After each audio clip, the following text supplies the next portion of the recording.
If you haven't seen The Batman with Robert Pattinson, then you need to watch it, especially if you're interested in cinematography and color grading.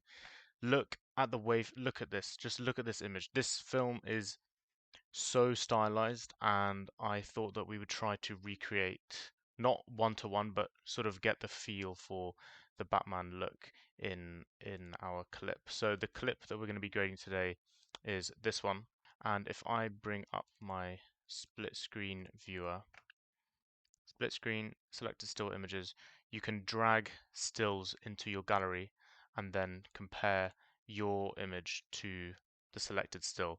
So we're not going to be going for a one-to-one, but we are going to be going for sort of in the ballpark of this look, right? Okay, so I've already converted the footage to Rec 709. So I've got two color space transforms going on down here. We're working in Davinci wide gamut. So let's first of all start off with some balancing. So I'm going to go into gamma, linear, and I've talked about this in a couple of videos, but using linear gamma and using the gain wheel in linear gamma just gives you an awesome way to balance your shots. So I'm looking at my waveform. So I'm adding some green, adding some red, and I'm just trying to sort of neutralize this. And literally look at that, in 10 seconds we've come quite far. I'm not gonna, obviously you can spend hours doing this and you can do it your own way, but I'm just showing you guys the way that I do it. So node label, this is going to be balance. Then we're going to create a couple more. This is going to be contrast, and then we're going to have our curves, and this is where we're going to create the look pretty much. Then we're going to have two nodes for windows, but we'll come on to those after. So contrast, right, let's click on this. We can drag this over and go on the qualifier. Look at how low down on the image. It's literally everything is sitting in this tiny band at the bottom, and this is what we want to do. So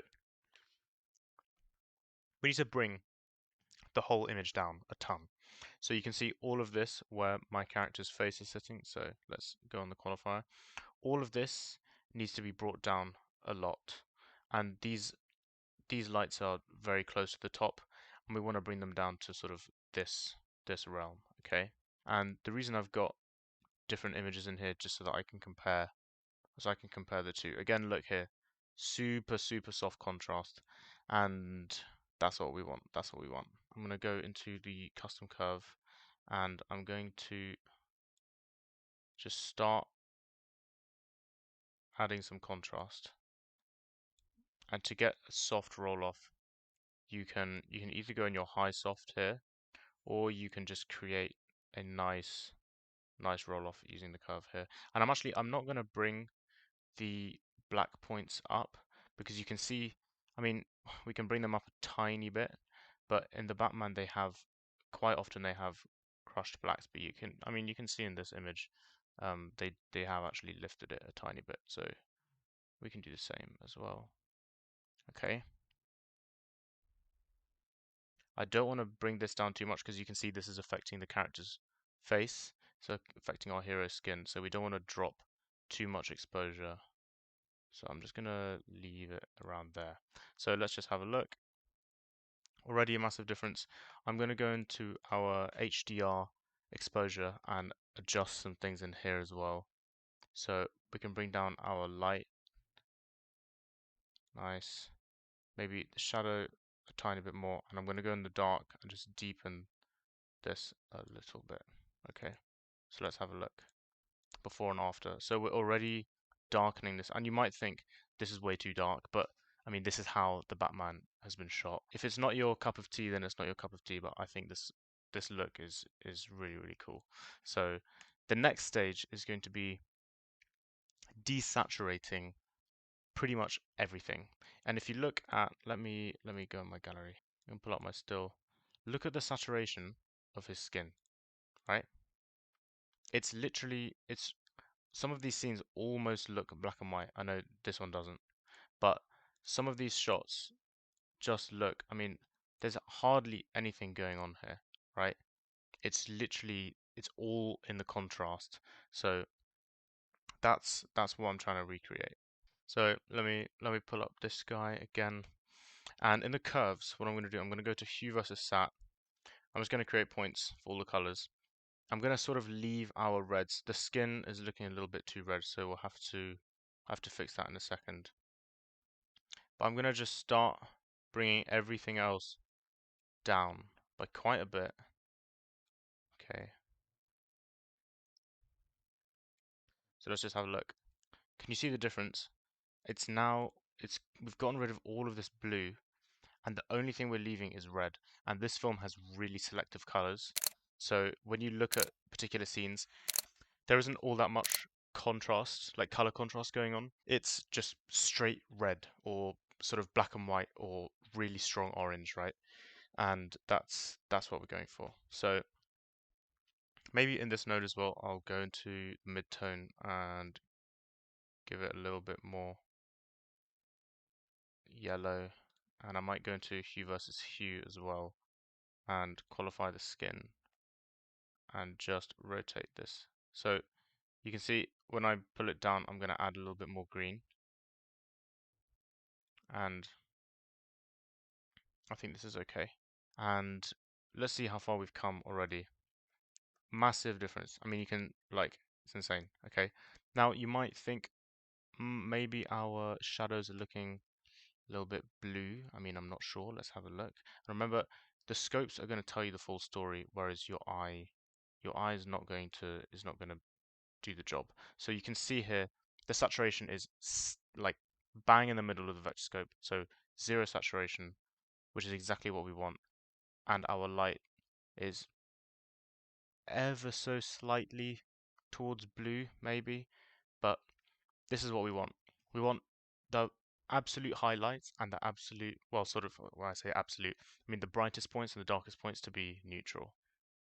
Okay, so let's bring this guy back. So the last thing I'm going to do, we want to create a window to sort of make our hero pop out a little bit. So I've just taken away the other still because we don't really need it at this point. So I'm going to create a window. I've just dragged a circle out here, and I'm going to feather it out a little bit. And if I hit Shift H, you can see what you're selecting. So now if I go into my curves and I click the three dots, go to editable splines, and I can just click on this point here and lift this up, and you can see that we're only affecting his face, right? So I can go like this, and now what I'm going to do, I'm going to hit Alt O on this node, and it's going to create an outside node, which is essentially affecting everything that we didn't affect in the first one. And I'm going to do the opposite. So I'm going to go in here, editable splines, and I'm going to bring this down. And you can decide how, obviously, like this is looking really stupid now. It doesn't look real, but you can just bring it down a touch, and look how much of a difference it makes, right? So I'm pretty happy with this, right? We've gone for our sort of neutral highlights, neutral black points, and we've brought the whole image down into this little region, right? And we've got a really nice contrast. And bear in mind, I filmed this on a Sony FX30, right? 10-bit. Who knows? Actually, I'm not too sure what they filmed the Batman on, but you're never going to achieve that insane contrast that you're going to see in a high-end Hollywood movie, right? Just because of the dynamic range of your camera and whatnot. But you can see it's possible to get close to it. So I'm pretty happy with how this looks, and we can compare it to maybe this guy. Obviously, this scene is a lot darker, and like bear in mind when you're trying to recreate stuff, as you can see, like in this shot, the light is only going up to here, whereas we've got our lights around here, but there's no light in this shot in particular, right? Whereas in this shot, we're actually looking towards lights. So you have to be realistic. You don't want the waveform to look exactly the same, because like if there was a light in the background, then yes, we would expect to see something around here. So I mean, you can play around with this. You can darken this even more. I mean, does it look natural? I'm not sure. I think I'm quite happy with the lights being around there. So this is how far we've come. Let's have a look. And it didn't take us very long, right? So anyway, yeah, I hope this was useful and interesting to you guys, and I hope that you learned something new. Let me know if there's any films that you want to see recreated, and if also you want to see like a longer form video. I know this is quite short, but I can spend a lot longer doing this, and we can go more in depth and whatnot. But anyway, yeah, I'm going to leave it there, and I'll see you guys in the next one.